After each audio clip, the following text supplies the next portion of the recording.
Hello there, how's it going? Welcome back to the show. Thanks for clicking on this one. My name's Pat Dan, and today we are heading back to our good friend Reddit Gets Drawn Badly, as you might have guessed. Today we're here with Calcalio, who is posting a portrait saying, draw me however you want. Bonus points for creativity. I think that is a prompt we will take you up on. Most certainly, because this bird here is, it's striking me as quite the interesting subject. Okay, now I am a big fan of the birds in the world. I don't know much about them, but there's this one bird that's constantly on my feed, and his name's Apollo, I think, and I think he's a parrot, the one that talks, which I think is the parrot. You know, I can't say for sure, but I'm like 99% positive it's the parrot. I think. I don't know, but he talks and he says stuff, and they've trained this bird to say like answers to questions, like basic questions, like what is this thing made out of, what is this thing called, like stuff like that, which is kind of crazy considering that it is a bird, and like its entire body is like maybe the size of one human brain, if that, you know, like it's pretty crazy to me personally. But yeah, I can respect it nonetheless, despite the fact that it frightens me. It does, I'll admit to that. I am frightened by this bird, which I have never actually met, and I have no reason to be frightened by, but I think it's the idea that it could potentially be challenging me intellectually, that's the most frightening part, right? Like I don't want to be afraid that a bird could be smarter than me, but it's put me in a position where I kind of have to be. You know, this bird's got something up its sleeve. One of my favorite parts about birds learning words, I think parrots are the only ones that do this because they're the only word learners that I know of. But my favorite part about them is that the way that they learn to say words is like exactly the way that their owner says them, or the way that they've heard them being said, right? So like they won't learn a word in the same way that like a human will learn a word, where they're where a human will kind of like put their own spin on that word, right? Like they'll adopt it to their accent. They'll change it based on the way their mouth is shaped, and the you know, the languages they speak, the things that they know. A bird will just try and recreate the sounds exactly, and that's how it knows a word. Is it knows the exact sound that it heard from one person, so it will like play basically an audio clip of the person saying that word that it learned, instead of like trying to recreate it in its own way. Like it's kind of interesting. It's like a little soundboard built into their mental. It's very interesting. I think we can try and compensate for the massive brush that I used here for some reason. I'm finding that I am sticking to the use huge brush to start method, which is good. It's a good method. Like I can't discount the, you know, potential to that method. It does lead some like proportional things to look very off, frequently, I've noticed. So, you know, it's maybe not the greatest method if you're trying to go for accuracy, and you don't have like an eye for proportion just naturally built in like that. But it is, you know, it is a method that works for fun looking stuff at the very least. And fun looking stuff, you know, that's all you could really want in your life. I think what we're going to do is we're going to try and do a selection if it will let us, right? Like we love a good selection. Is it going to let us do that selection is really the question. And it looks like it did. It gave us the opportunity to do this selection. I'm just going to try and like shorten this a little bit. And I think oh no. And I think we have like a bit of a more active pose in the reference. I think there's more going on. Do I want to incorporate that now that we're this deep in? Like I think it's a little too far gone. Also on my reference that's off to the side. I can't really see the whole thing right now.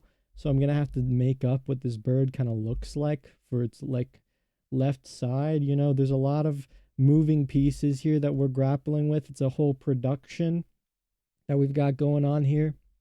By which I mean I click the camera record button, and then I start talking, and then I upload it. Is the production that we've got basically pretty advanced stuff, the likes of which have never been seen up until now. I invented the idea of recording and uploading things. It's pretty crazy, I know. Innovative. Many are saying I'm the greatest mind of 2026. Specifically, I don't know why. 2026 is a very, it's a time filled with great minds. So I don't know how they came upon realizing that I deserve that title, but they did. And I might just have to agree with them. I think I might be like the smartest man, at least. I don't think I'm the smartest human, but at least I think I'm the smartest like male to ever walk the earth. Because I think we typically got some pretty stupid individuals on our side, on our team. We're running with the bottom of the barrel kind of squad over here on team Ombre. So it's a little bit lackluster. We got some good guys though. We do got some great guys. One of my favorite guys, I would say, that we've got, Brad Pitt. Brad Pitt, he's a great guy.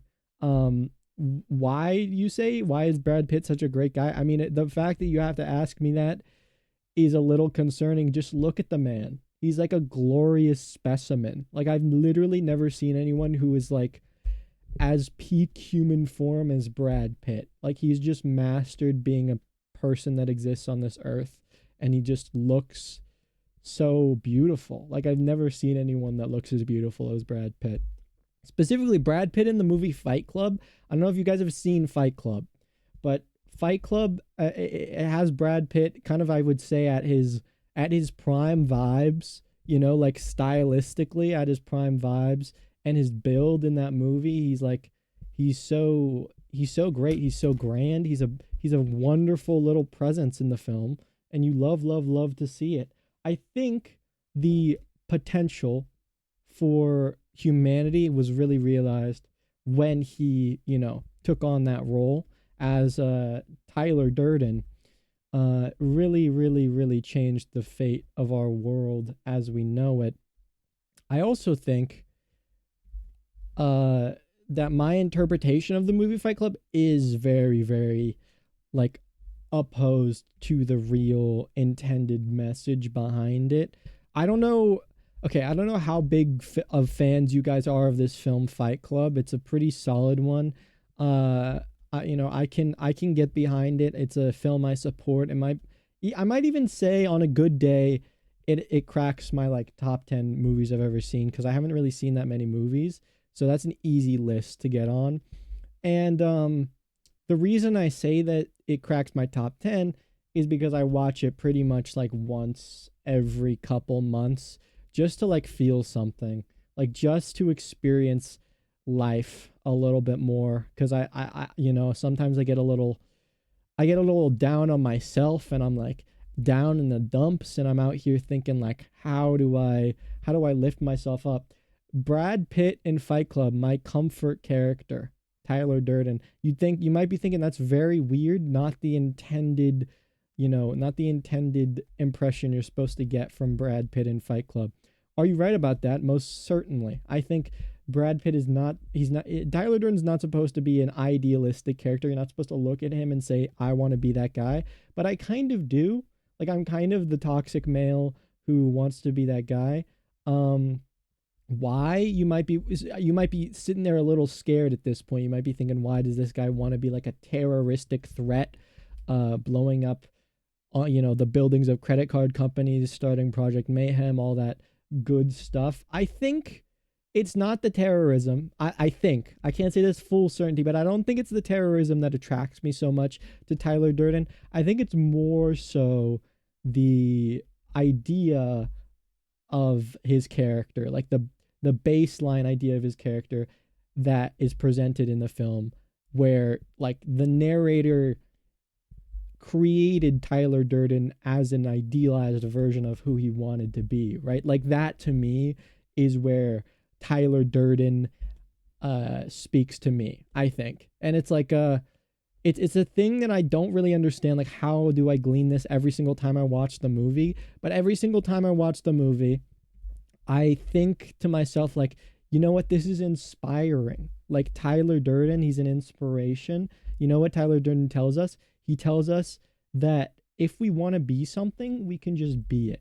And I know this is not what you're supposed to think about the movie. I'm going to say it over and over again because I know you guys are freaking out. You guys are like, bro, you don't understand the movie at all, blah, blah, blah. It's like, dude, I know, but I can think whatever I want, right? Like, this is a free world and we can do and say things as we please, usually, as, you know, within reason, of course.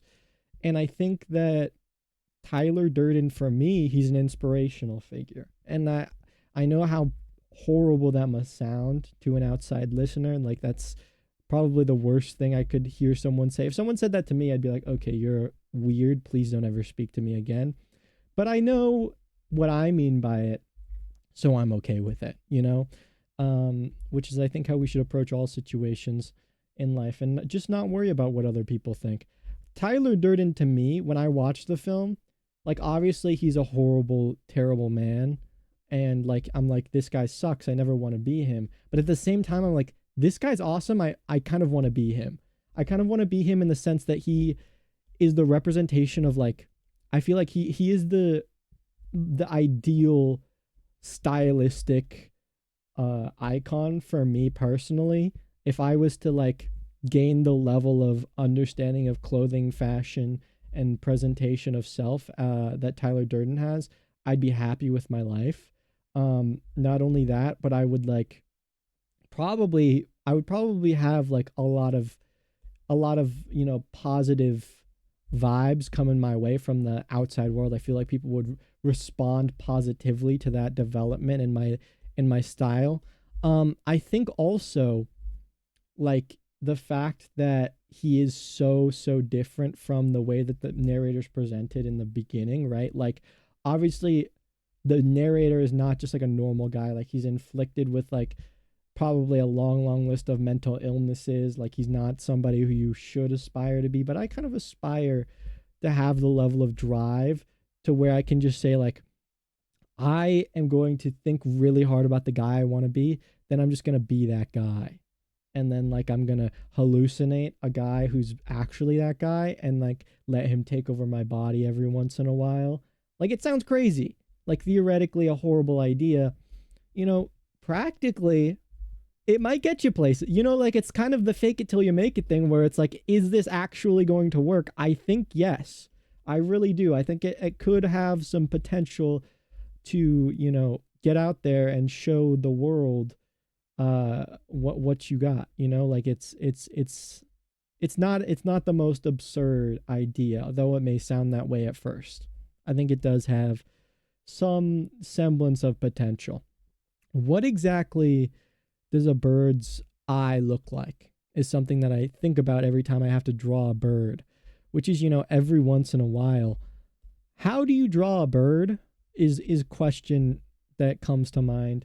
How do you know what a bird looks like? Is it like something like this? Is that make sense?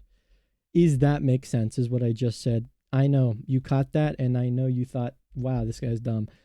Thank you for pointing it out. I love people to, you know, call me out when I make huge mistakes like that, massive blunders, because I don't want to, you know, go around looking like an idiot. I want to be able to have those kinds of people by my side, the critics who, you know, positively push me in the right direction.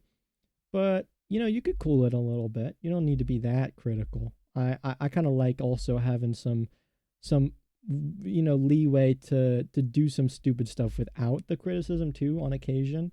But you know, how do we feel about this this thing that I've done so far? How are we feeling? I feel like anytime I go for the full body, it gets a little tricky, right? The full body, and it introduces some extra elements.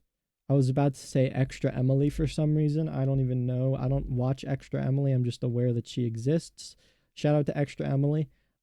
She's like a streamer, I think, who does like IRL. I guess I know a lot more about Extra Emily than I let on. Um, but but doing this full body kind of thing. It's not even full body. It's like like hips up. I'm trying to think of the word for that. It's not a bust. It's I don't know, like a medium close up, we'll call it MCU.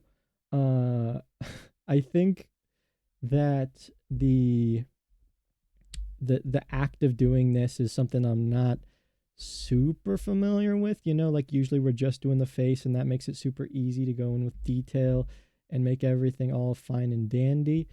But I do think I'm gonna have to cut this one short because I do have to go somewhere, and I kind of expected this, and I don't think I'm gonna continue it. So this might just be a short one. In any case, that's all I got for you today. Thank you so very much for your time. I've been Patty, and you've been great. And until next time, kick rocks, pal. Bye bye. Have a good one.